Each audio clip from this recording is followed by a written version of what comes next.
your authentic career and life design coach. Today, we're going to be talking about crafting a resume that highlights your unique contributions and includes keywords that employers are seeking. So stick around, we've got a lot to cover today.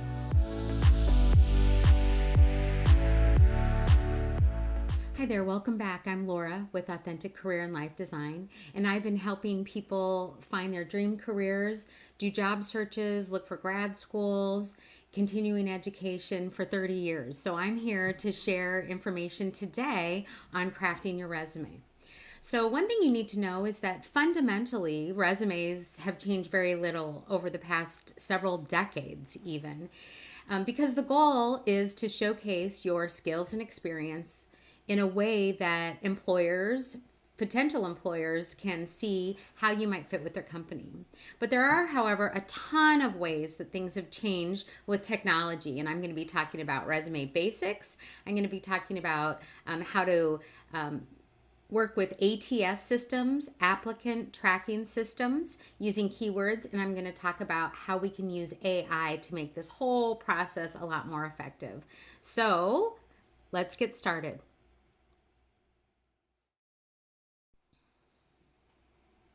Hi, welcome back.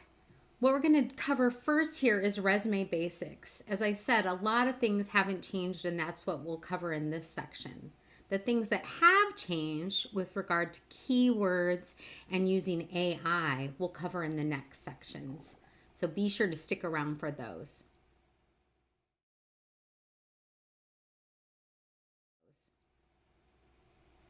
The first step in your resume basics is your contact information. And this includes your name and what you want to be called. So for example, if your name is Lorelei, but you just go by Laura, go ahead and put Laura on your resume. Later on, when they hire you because you have such a great resume, you'll put your legal name on those documents. But for now, put the name that you like to use. Next, you put your address, and these days you don't need to include your street address, just your city and your state, your phone number, your email address. Make sure that your email address is appropriate. I once worked with a client whose email address, no kidding, was hotpants@hotmail.com. Don't use that. Try to have something that just includes your name. You also want to include your LinkedIn profile. In a later episode, we'll talk about how to write a LinkedIn profile. But for now, go ahead and put that URL on your resume if it's something that's up to date. Now, once you get your resume updated, you may then want to update your LinkedIn profile. So remember, those two things are in tandem. So if you list it on your resume, make a note to go ahead and update your LinkedIn profile before you send your resume out. The next section is an objective, or I like to use a background summary. So an objective basically gives context for the employer. Why are they reading your resume? Okay, so they get a lot of resumes and they may have a lot of different positions open. They want to know, all right, what is the reason why I'm reading this resume right now? And so an objective tells that.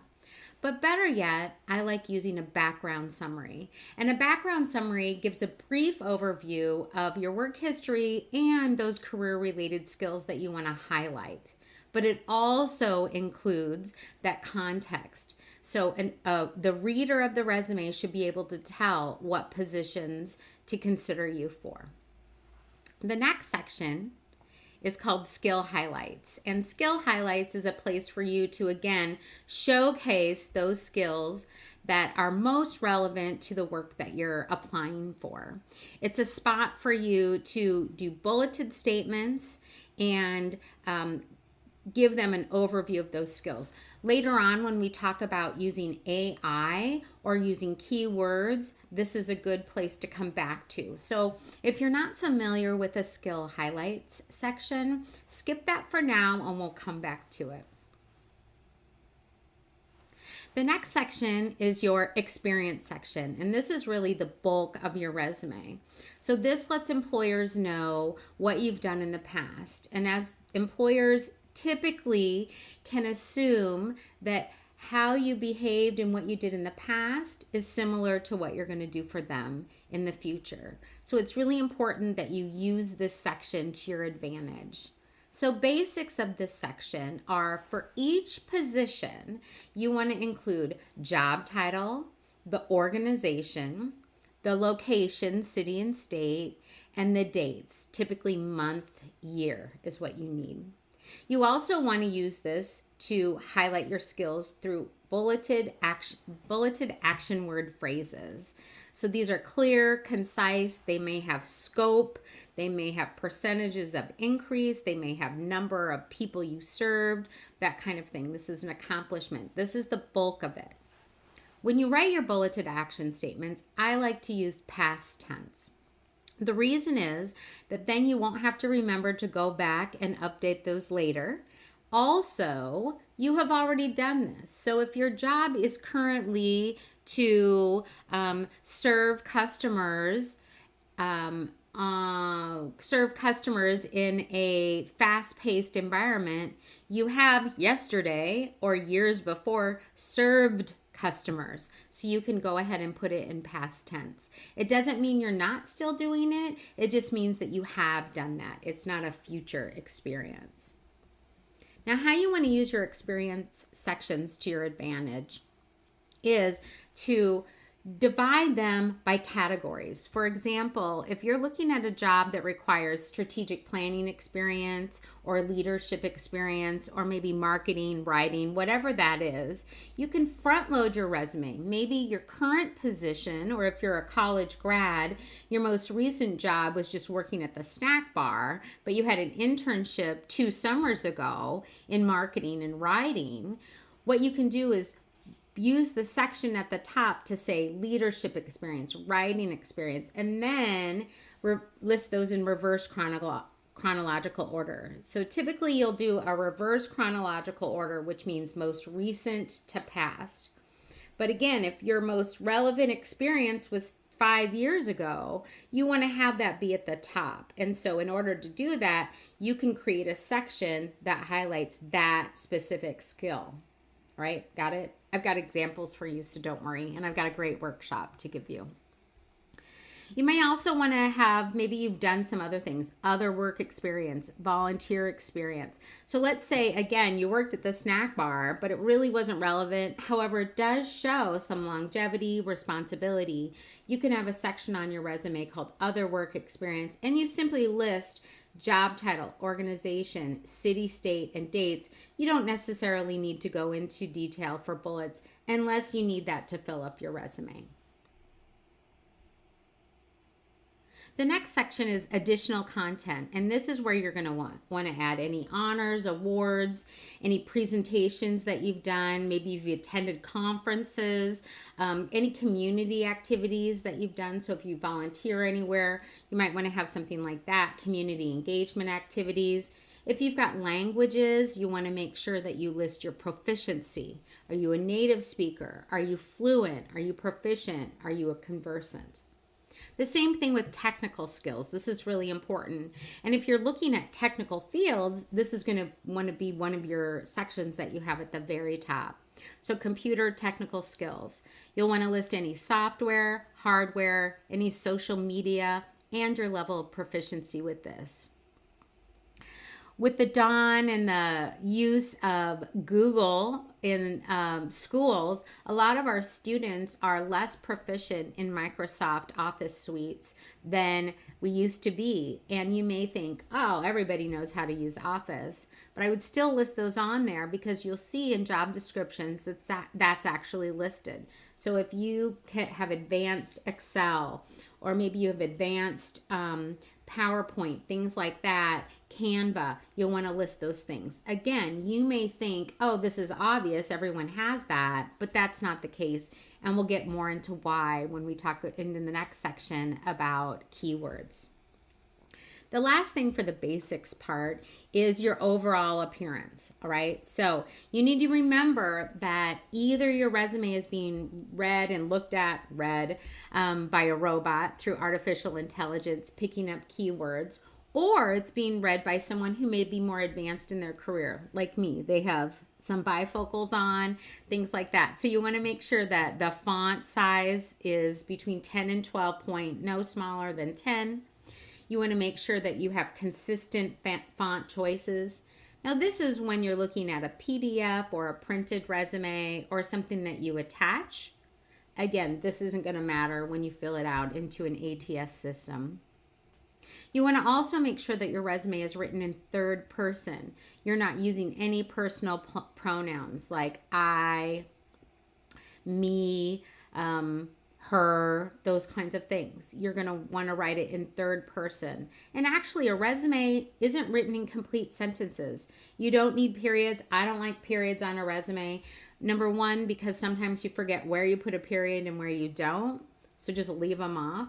The only exception would be in that skill highlights section or your background summary where you are using complete sentences. Otherwise, action word statements are not full sentences, therefore they do not need a period at the end. The most important thing is there are no grammar errors. There are no spelling errors, and there are no typos. And again, with use of AI, spell check, there's really no need for you to do that. I will say, I know this over the years, I can tell you the most commonly misspelled word on a resume is experience. And that's because a lot of times people write headings in all caps.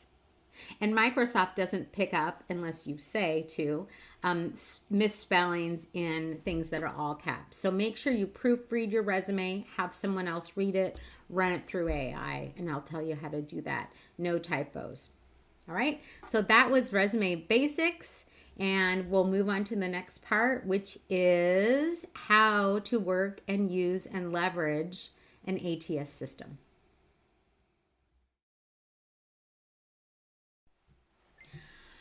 Okay, before we go to that, I want to tell you that I've done a little work for you. I created this resume writing handout. It has a checklist. It has kind of a checklist to all the things that I'm covering today. And you can find this by going to my website, authentic-careers.com. And that's where you'll find a link to other episodes, other blogs, a link to my services, and this worksheet for you to download that'll walk you through all the things I'm talking about.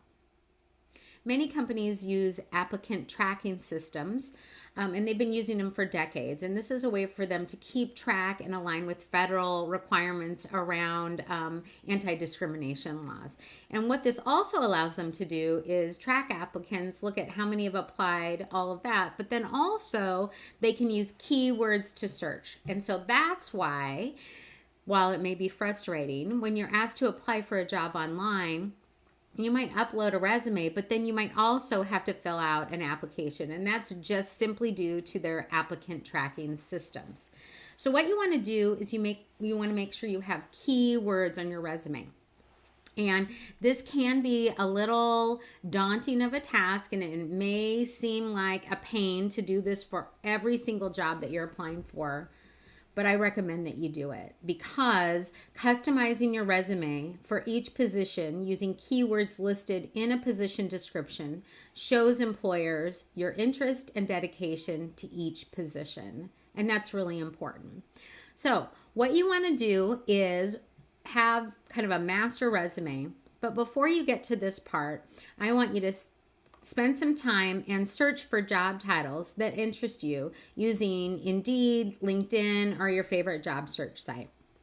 And what you want to do is find those job openings. And I'm old school, so I print them off and I use my handy dandy highlighter here. And I go through and I highlight every single skill that's listed on that job description that I possess. Now, I don't want to lie. Right? That's how people get fired later on, right? It may seem like a great idea at the time, but lying is never a good idea. So what you want to do, especially on your resume, what you want to do is highlight those skills, or take the document, highlight however you want to do it online, and mark those skills that you possess, okay? These are skills that you could demonstrate. So if someone in an interview said, You have on here that you have planned several events. Tell me about one of those events and how you planned it. See, so if you didn't do that, that'll be pretty obvious, right? You want to be able to give an example for every single thing that's on your resume. Okay, so write those. Then what you want to do is incorporate every single one of those keywords into your resume. Okay, so you can do that by adding action word phrases under the appropriate sections or under the jobs, depending on how you've done it, that demonstrate those skills. So basically, an applicant tracking system, they go through the resume and they just look for all the words. So you want to make sure you have those keywords. One thing you can do is you can just go online and say keywords for. In the example on the worksheet that I did, I talked about a business developer position. And so that's what I do in this worksheet is I go through and look at what are the keywords for a business developer position, and then I incorporate those into the resume that I've written. Next step is then we've got our keywords, or maybe we're still trying to figure out what those keywords are. I like to have, when I work with clients, have them print off 5 job descriptions or find 5 job descriptions. And then we look at what are the keywords that keep coming up across all 5 of those job descriptions. And that gives us what I call themes or skill areas that we know we need to include. So that's a great way of doing it, because then you'll have those keywords on this resume for business developer as the example. And you know that for all your business developer positions, this is basically the template or format that you'll be using. You may need to tweak it a little bit, but at least you have it for that type of position with all the keywords in that area. Those are. So generative AI or artificial intelligence, such as ChatGPT, that's the one that I use. It's a tool that really allows you to get information that's human-like, right? And so a lot of times, depending on how you feel about it, the public's opinion on AI varies. So you may think like, oh, it's bad, it's evil, and bad things are happening. And other people may think like, oh, great, I never have to do homework or write a paper again. I'll just plug it into AI. But I'm talking about the middle. So one extreme is scary, yuck. The other extreme is easy. Life is going to be so much easier. I'm just going to skate by. No, we're talking about in the middle here. So the way I like to think about AI is another trusted person in the room. Person, I use that like loosely. And trusted, we'll just say someone else to bounce ideas off of. So what I like to do is using AI in writing your resume is to help generate keywords. So what you can do is whatever platform, and I've listed some on the blog post here that you can link to in the show notes. But what you can do is pick whatever your favorite AI generative tool is, or maybe you just use one like I do. And you simply copy, so go to that job description again, copy the whole job description, paste it into the ChatGPT, and then ask this prompt. What are the key words for this position? It might be helpful at this point to then copy and paste 5 job descriptions. What are the main themes or main keywords for these positions, right? Another prompt is, what are the main skill areas in this position? Okay? Those can be really helpful, and that will give you those skill highlights to help you start to do your skill highlights, and then make sure you have all those keywords on your resume. The next way to use AI in resume writing is once you have your resume written, you can copy and paste it into the tool, and then copy and paste the job description that you're interested in and type the prompt, how does my resume align with this position? It's going to tell you where it aligns, and it's also going to tell you gaps. If it doesn't, you can say, what are the gaps? What am I missing, right? Now, if there's something you're missing that you just forgot to put on there, great, add it. If there's something you're missing that means you don't qualify and you don't have that experience, don't then make up this idea that you do have it, right? Think of ways where you can gain that skill over the next couple of weeks. And there are lots of ways to do that, right? So 2 ways you're using AI. 1, to generate keywords to use to put on your resume for the ATS system. And 2 is to see how your resume aligns with each position. It's going to give you great feedback that you might not get otherwise. Also, one thing about AI is once you get started, you might find additional ways to use it in your job search. And I'll kind of sprinkle these throughout the next few episodes. But it might include researching a company, interviewing preparation, generating a list of questions for you to ask. Remember at the beginning when we talked about what are the things that you need in a career for it to be satisfying? That was in the second episode, Define Your Path. What if you typed 5 things that you know you need in a career for it to be satisfying, and then you said, what are questions I can ask in an interview that might help me determine whether or not this job has, and then you list those things. Oh, wouldn't that be great?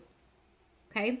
So again, while the core elements of a resume remain the same, there are 2 things that maybe those of you who haven't written a resume, even in the past 2 years, may not realize. 1 is keywords, and 2 is using AI to help you.